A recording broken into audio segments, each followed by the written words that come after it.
నమస్తే, welcome to Liya news. అసలు జగన్మోహన్ రెడ్డి గారికి ఆర్థిక స్థితిగతులు, ప్రజల సమస్యల మీద అవగాహన ఉందా? ఆయన అసలు ముఖ్యమంత్రిగా పనిచేశారు, మరి అసలు వీటన్నిటి మీద అవగాహన లేకుండానే ఇన్ని సంవత్సరాలు పరిపాలన చేశారా అని చెప్పి ప్రజలు చర్చించుకుంటున్నారు. ఎందుకంటే ఆయన మీడియా ముందుకు వచ్చిన ప్రతిసారి కూటమి ప్రభుత్వం ఏవో సంక్షేమ పథకాలు అమలు చేయలేదు అనే మాట్లాడుతున్నారు, కానీ ఇంకొక కొత్త విషయాన్ని ఆయన మాట్లాడలేకపోతున్నారు. దీని ద్వారా ఎవరైనా స్క్రిప్ట్ రాసిస్తే అది చదవడం తప్ప జగన్మోహన్ రెడ్డి గారికి ఏం రాదా అని చర్చించుకుంటున్నారు.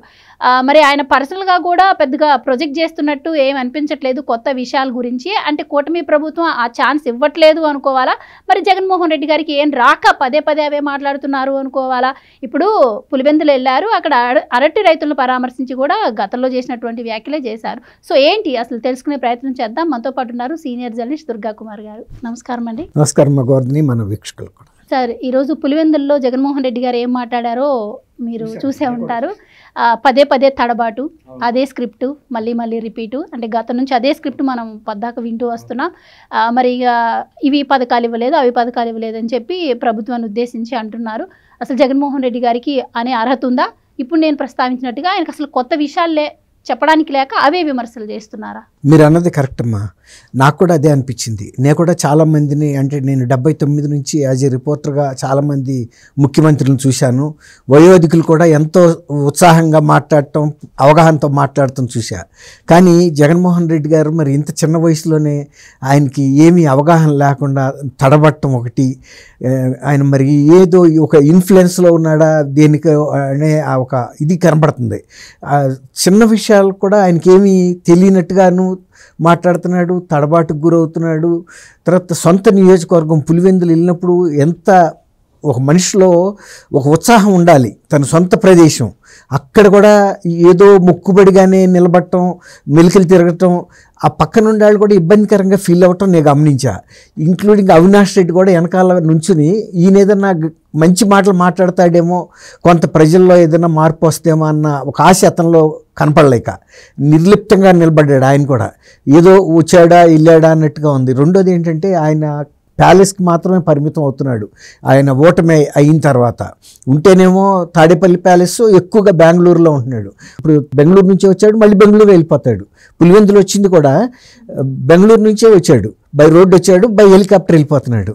ఆయన ఏయో మాట్లాడుతున్నాడు, కానీ ఒక స్పష్టత, అవగాహన. మీరు అన్నట్టు ఇవాళ కూటమి ప్రభుత్వం వచ్చిన తర్వాత ప్రజలు ఎంత ఆనందంగా ఉండారు, తను ఎంత ఫెయిల్ అయిపోయాడు, తను ఫెయిల్ అవ్వటం వలన పార్టీ కూడా ఇవాళ ఎక్కడ కూడా ఒక ఉద్యమం అంటే ఆందోళన చేపడితే కూడా ఎవరు కార్యకర్తలు రావట్లేదు.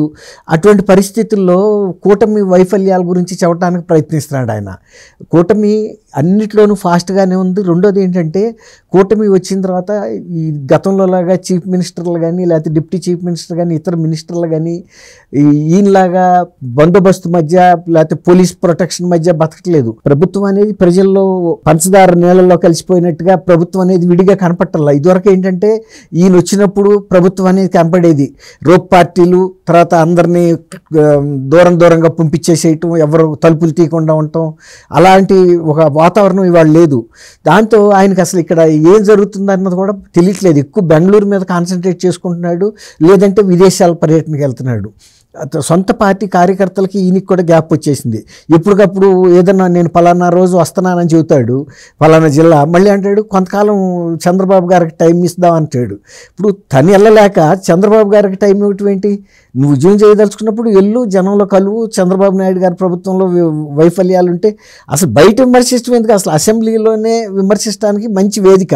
అసలు అట్లాంటి వేదికను వదిలిపెట్టుకుని నువ్వెక్కడో ఆ చెట్టుమటి పుట్టమటి తిరగాల్సిన అవసరం ఉంది. ముందు ఇక్కడ విమర్శించు, బ్రహ్మాండమైన అటెన్షన్ వస్తుంది, అన్ని ఛానల్స్లో కవర్ అవుతుంది, ప్రజలకు కూడా రీచ్ అవుతుంది. ఇవాళ రేపు ప్రజలందరూ కూడా చూస్తున్నారు. టీవీల్లో ఎవరైనా ఇస్త్రీ పెట్టి చేసుకునే వాళ్ళు, చిన్న చిన్న దుకాణాల్లో, ఇతర వృత్తుల వాళ్ళు కూడా షాప్లోనే టీవీ పెట్టుకుని చూసుకుంటున్నారు. అట్లాంటప్పుడు నువ్వు ఇంతకాలం నుంచి అసెంబ్లీకి జగన్మోహన్ రెడ్డి వెళ్ళటలేదని ఒక ఇదిలో ఉన్నారు, బాధలో. కనీసం నువ్వు అట్టా ప్రయత్నం అన్నా చేస్తే ప్రజలకి రీచ్ అవ్వటానికి ఉంటుంది. అంతేగాని పులివెందుల్లో రావటం, మళ్ళీ బెంగళూరు వెళ్ళిపోవటం, అసలు అక్కడ చర్చిలో ప్రోగ్రామ్స్ ఎలా జరుగుతాయి, పాస్టర్లో కొంతమంది రెడీగా పెడతారనమాట. ఇట్లా చేయి పెడతాడు, పెట్టంగానే వాళ్ళు గిరగిర తిరిగి పడిపోతూ ఉంటారు. పడిపోతే వాళ్ళు గబగబా తీసుకెళ్ళిపోయి పెడతారు దెయ్యం పట్టినట్టు. ఇట్లాగే ఇప్పుడు ఏం చేశాడు తెలుసా, అక్కడ కూడా ఒక యువకుడిని నుంచోబెట్టాడు, ఒక యువత అనుకుని ఒక పెద్ద ఆమెని నుంచోబెట్టాడు. 18 ఏళ్ళని చెబుతున్నాడు కానీ ఆమెకి 30-40 ఏళ్ళు ఆమెని పెట్టాడు. సరే ఏదో ఒకటి మహిళలకి ఇస్తానన్నారు, ఇది వీళ్ళకి ఇవ్వలేదు. తర్వాత పిల్లల్ని పెట్టాడు, ఒక 2 పిల్లల్ని. తల్లికి వందనంలో కూడా 13,000 అని చెప్పి 9,000 ఇస్తున్నారు, 8,000 ఇస్తున్నారు అని అంటున్నాడు. ఆయన టైంలోనే 2,000 కట్ చేసి ఇచ్చాడు. ఇచ్చినా కానీ ఇప్పుడు ఎంతమంది పిల్లలు ఉంటే అంతమందికి ఇస్తున్నారు. తర్వాత 2,000 ఈయనలాగానే స్కూల్కి మెయింటెనెన్స్ కోసం కట్ చేసినవి ఎక్కడ జిల్లాల్లో కట్ చేసినా ఆ జిల్లా కలెక్టర్లకు ఇస్తున్నారు. ఎందుకంటే ఎక్కడ విద్యా సంస్థల్లో ఏ లోటుపాట్లు ఉన్నా స్థానికంగా అక్కడ నిధులు ఉపయోగించేసుకోమని చెబుతున్నారు. ప్రభుత్వం రావాల్సిన అవసరం లేదు, అట్లా చేస్తున్నారు. కానీ ఈయన అట్లాగే వృద్ధాప్య పెన్షన్ల గురించి మాట్లాడాడు. నా టైంలో ఇంత ఉంటే ఇంకా తగ్గించారని. పెన్షన్లో ఇది పెంచారు కదా, అమౌంట్ పెంచారు, తర్వాత కొత్త వాళ్ళని చేర్చారు. ఒకవేళ అర్హులు కాని వాళ్ళకి ఇన్ని ఇచ్చినవి ఉంటే తీసేసి ఉంటారు. వాళ్ళు ఏంటంటే ఆ రోజున పార్టీ కార్యకర్త అయితే చాలు, తక్కువ వయసు ఉన్న అర్హత లేకపోయినా ఇచ్చారు. ఇప్పుడు అవన్నీ వెరిఫికేషన్ చేసి తీసేసేటప్పటికి ఈయనకి అది బాధగా ఉంది. ఇప్పుడు అట్లా ఎట్లా ఇస్తారు, అర్హత ఉండాలి. ఏదైనా ఒక ప్రభుత్వం అనేది నిబంధన పెట్టిందంటే ఆ ఏజ్కి మినిమం ఉంటేనే కదా. ఏజ్ తక్కువ వాళ్ళకి కూడా ఇచ్చేస్తే వాటిని ప్రభుత్వం అరాచక పనులు చేయొద్దు కదా. ఇప్పుడు ఆయన ప్రజావేదిక కూల్చింది ఎందుకు కూల్చాడు, ప్రభుత్వంలో సరైన అనుమతులు తీసుకోలేదని కూల్చాడు. అట్లాంటప్పుడు వృద్ధాప్య పెన్షన్కి ఏజ్ తక్కువ వాళ్ళకి కూడా ఇచ్చి ఈయన తను పరపతి పెంచుకోవడానికి, ఓట్లు పెంచుకోవడానికి ఇప్పుడు అది ప్రభుత్వం కొనసాగిస్తామంటే ఎట్లా? గత ప్రభుత్వం తప్పు చేస్తే ఈ ప్రభుత్వం కూడా చేయాలని ఉందా? అట్లాంటి అవకతవకలు సరి చేశారు. ఇంకా అర్హులైన వాళ్ళకి ఇచ్చారు. వాళ్ళకి కూడా ఇంకో 2 ఏళ్ళు పోతే వచ్చేస్తుంది. అర్హత ఉంటే రాకుండా ఆగదు. అట్లాగే అర్హత ఉండి రాజకీయ కారణాల మూలాన్ని ఇవ్వనాళ్ళని వాళ్ళని అన్యాయం చేయటం కరెక్ట్ కాదు కదా. అది ఆయన బాధ. ఏంటంటే మేము మా పార్టీ వాళ్ళకి ఇచ్చాం. ఇప్పుడు విలేజ్లో ఇప్పుడు వాలంటీర్స్ని పెట్టింది కూడా కేవలం పార్టీ ప్రాతిపదిక మీదే కదా. వాళ్ళు అప్పుడు కూడా చెప్పారు 98% వైఎస్ఆర్సీపీ కార్యకర్తలను పెట్టాము. అట్లాగే పెన్షన్లో కూడా ఇట్లాగే చేశారు వాళ్ళు. అన్నిట్లోనూ ఇళ్ల స్థలాలు మంజూరు చేయడంలో కానీ, ఇళ్ల మంజూరులో కానీ అది చేసింది కూడా తక్కువే.